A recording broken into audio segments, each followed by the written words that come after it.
Damien watched me work with rapturous interest, following my hands from the wipes to the diapers, and then watched as I fumbled to try and figure out how best to get the diaper under him. He surprised me once again when, without any instruction, put his feet up on the edge of the bed and lifted his bottom into the air. I was able to position the pamper under him before he lowered himself back down. When I reached for the cream again, he raised up again so that I could get it applied adequately to his bottom. I applied a generous amount of the cream to 2 of my fingers and slid my fingers between his butt cheeks, and he sucked in his breath again. "Sorry," I said, but continued to work the cream into his crack, and then my middle finger touched his boy hole. His body convulsed and I found it amusing, so I did it again. When he responded to the second touch, something in me told me to keep doing it. Damien began to arch his back and was breathing heavy. A little voice inside my head told me to push my finger into his boy hole, but that thought disturbed me, so I withdrew my hand. I had to use a second baby wipe to clean my hand so that I could get him powdered and taped into the diaper. I was ready to apply the powder when his bottom opened up once again and sprayed a brown watery liquid all over the diaper, bedspread, and worst of all, me. My first reaction was one of disgust, but then I saw the look on Damien's face and started to giggle. My giggles quickly turned into laughter, which eased his fears and got him to giggle too. "Well, I guess we both need to get washed up this time," I said. Using the bedspread this time, I wrapped him up in it and carried him, the towel and the newly soiled diaper to the tub.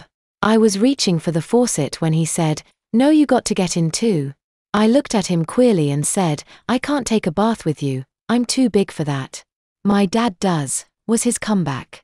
3 or 4 seconds of thought was all I needed to make up my mind and to begin stripping off my clothes. Damien had gone all quiet and was watching me keenly again. When my pants came down, he began to breathe heavily once more. It wasn't until I was removing the bedspread, towel, and diaper from the tub that I saw that he was sexually aroused. I didn't mean to, but I couldn't help but stare at his tiny little penis standing straight out from his body with his little bean bag shrunken tightly beneath it. I was suddenly nervous and very apprehensive about all that I had been doing to Damien. Panic was racing through my mind and I just wanted to run out of the bathroom, which is exactly what I did. I quickly gathered up my clothing and cried them, the bedspread and the towel, down to the basement where I dropped them on the floor. I was leaning against the washer, trying to get my head cleared up, when from behind me, I heard someone on the steps. I turned and saw Damien frowning and looking down at me. "Max," he said, and I could tell that having run off the way I did had upset him. That voice in my head began talking to me again, telling me that everything had been going better than I could have ever hoped for it to, and that now was not the time to chicken out. Damien spoke my name again, only this time, he said it slower and he sounded as if he was going to start crying again. "Marks?" When I didn't respond, he asked, "Are you sick now too, Max?" I couldn't believe this kid. For 2 days, he had made me believe he was Satan's span, but today, from the moment he showed up at my house wanting me to come out and play, he was being a normal, lonely little kid. "Max, are you mad at me 'cause I pooped on you?"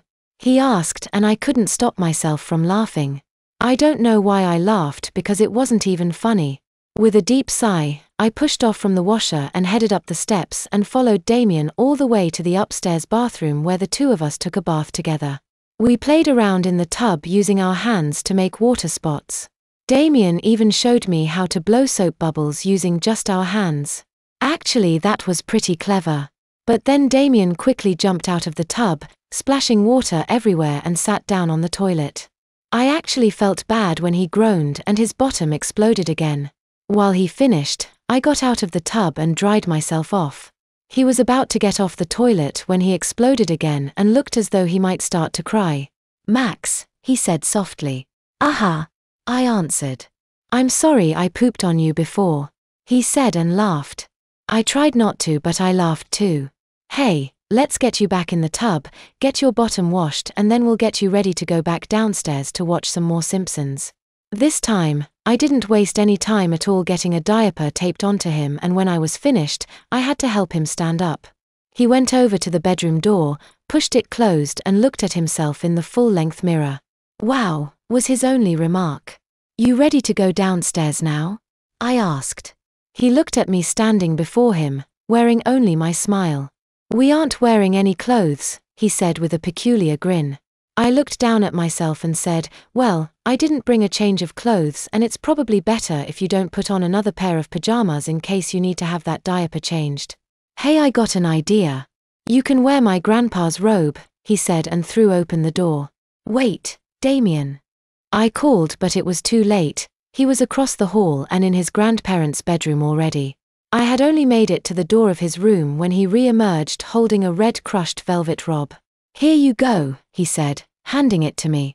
I pulled it on and it hung on me like some sort of royal Jedi robes and it even had a big hood on it. I pulled it up over my head and tied the belt around my waist. Wow, you look like you should be in a Harry Potter movie, Damien said with a chuckle. Think I could play Voldemort in this? I asked and then pointed a finger at him. Kill the spare. Kill the spare.